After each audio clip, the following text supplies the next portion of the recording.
So just another very short agenda video following my previous videos.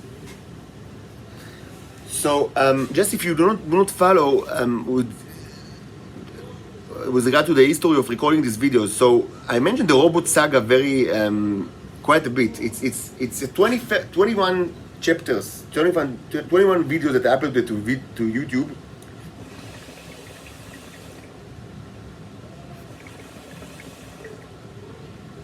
About 3 months ago, or maybe from 3 to 2 months ago, something like that. I don't know if like my current audience are aware of this video. These videos, it was supposed to be kind of like an introductory, of course, retrospective introduction to the robots. And when I say the robots, I mean mostly the Neos, not like human robots. But it became more lengthy than I intended, and it's in total 14 hours. Probably not everything is very interesting. Probably it's somewhat repetitive. You hear the zombies. So they're relentless, and the operators prostitutes are even more relentless. So it's 14 hours, but I thought maybe replaying some of it. I don't know if everybody listened to it, and maybe I'll replay some of it and kind of like skip things that I do not find very interesting, because at least some of it is kind of like is important. So I created a playlist now of all the 21 videos, and I'll do a replay. I mean, not everything of course at once, but I mean, I'll start reviewing it.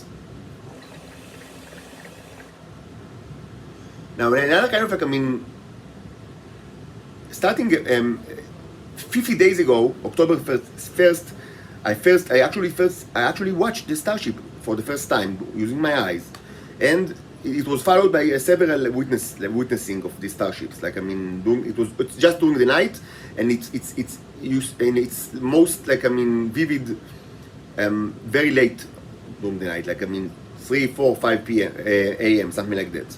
4 a.m. is like it might be changed now, because of it's now winter, but that was how I witnessed the starships. And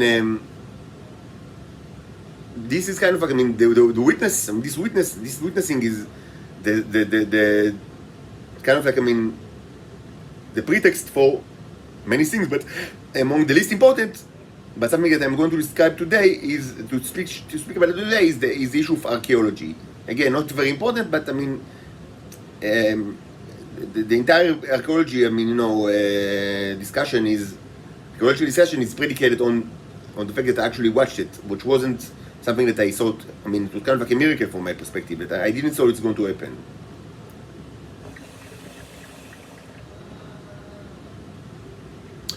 And it was very peculiar to me that, I mean, nobody speaks about it. But later I understood that maybe people just don't see it, watch it. They don't see it. Not because it's kind of like, something supernatural or, something that happens in my head. No, not at all. Just because it was, first of all, it was obvious. I mean, it wasn't always there. When I watch it, I mean, it was like vehicles that just open their lights. Turning on their lights, like traffic. Parking lights. So I was almost certain that they showed themselves to me, but it doesn't say that. I mean, so why other people do not see it?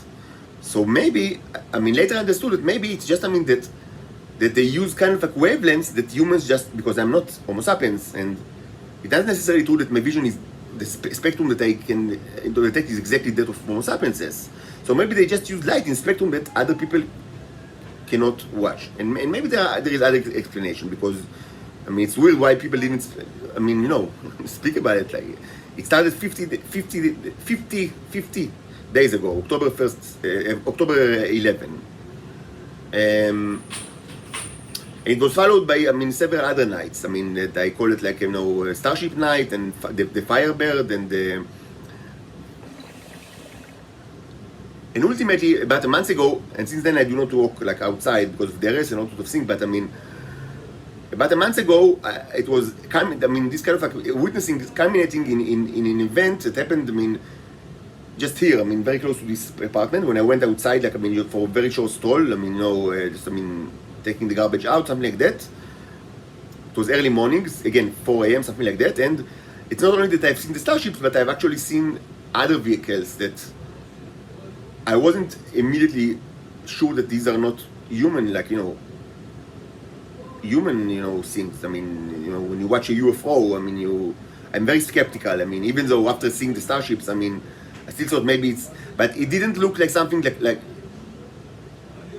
I mean, I couldn't explain what it is. I mean, I thought maybe drones, like, like, I mean, mazlatim, like, I mean, but they were quite big. I mean, not like modern drones that are tiny. And, so they could have been like mazlats, like, I mean, what you call like the old style drone that are very popular in Israel. Although Israel is a known manufacturer of these things since long ago. But these things don't, I mean, usually, why should they have even lights at all? And why should they turn on their lights above Tel Aviv? So that didn't make sense. So the only explanation is that what I actually see is not only the starship, but also landers. And again, landers in the space terminology, not the maritime or warfare terminology. When you say landers, I mean, in the maritime or warfare terminology, you mean mostly amphibious vehicles that are used to actually land. But in the space terminology, it just means that they enter the atmosphere. And this was also surprising to me because I didn't thought, I mean, of course they have landers, but I mean, I didn't really thought that they're going to do it. Like, I mean, to actually use the landers. But I mean, I'm not, military commanders, and they do whatever they think necessary.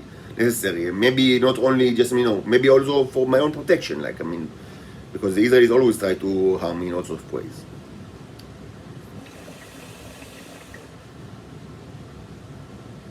Of course, I try to document all of that, but I'm not sure that actually the camera catches something. But it's just iPhone camera, and it's full of light. Like, I'm always in the city, even though many were, I mean, videoed, I mean, near the beach. So it's less. There is less light pollution, but there's still some amount of light pollution. So I don't know if it even quotes something like in the videos. Anyway, it's on this channel, and if you're interested, you can watch it. Or if you think I need to replay it, I can replay it, even though.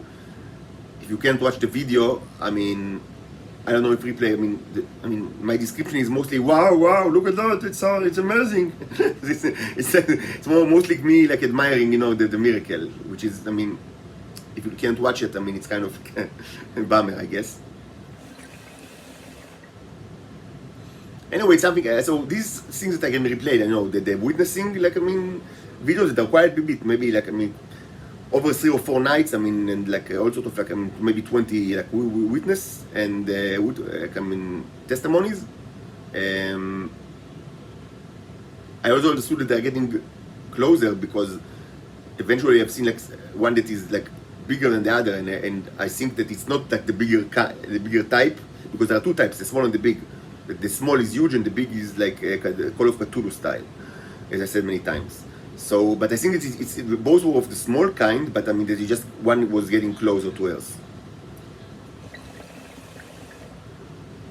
Although I've seen other stuff that, I mean, I want to kind of like, I mean, revisit, I mean, in an analysis, but I'll do it in the video that I will shortly record, which regards archaeology, because it's related to archaeology actually, in a broad sense. So, we should start, I guess, very soon. Hopefully the zombies will kind of like maybe decrease their noise, because it's really almost unbearable now. I don't know why. I mean, they don't like me to speak about anything at all, but it's difficult to understand the zombies, and it's even more difficult to understand the prostitute operators that are completely irrational and repetitive, and prostitute robots. What can you say? What can you expect from prostitute robots?